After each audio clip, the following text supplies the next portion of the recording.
Hello mga guys, magandang umaga po sa ating lahat. Nandito na tayo ngayon sa location ng Uplan kontra Baha na idinideklara ni Bongbong Marcos, no?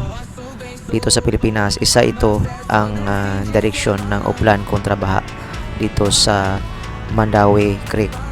Ito ay tinatawag na Mahiga Creek mga guys. Boundary ng Mandawi City at Cebu City. Yan makikita natin, no?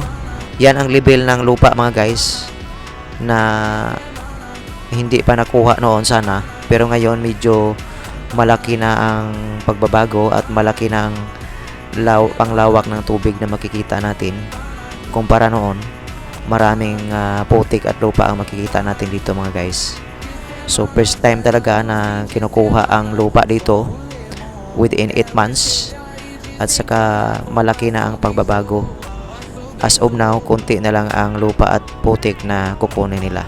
Sana matatapos na ito at salamat sa panonood. Bye. Thank you so much. God bless you all. Please follow me.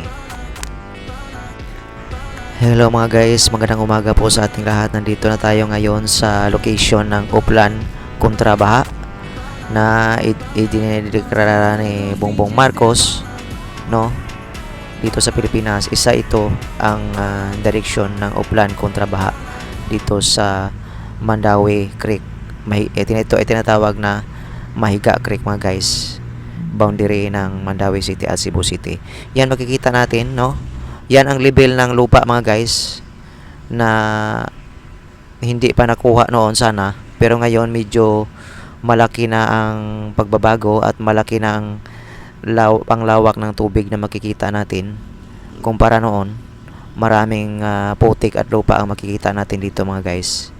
So first time talaga na kinukuha ang lupa dito within 8 months at saka malaki na ang pagbabago. As of now, konti na lang ang lupa at putik na kukunin nila. Sana matatapos na ito at salamat sa panonood. Bye. Thank you so much. God bless you all. Please follow me. Hello mga guys, magandang umaga po sa ating lahat. Nandito na tayo ngayon sa location ng Uplan kontra Baha na idinideklara ni Bongbong Marcos, no?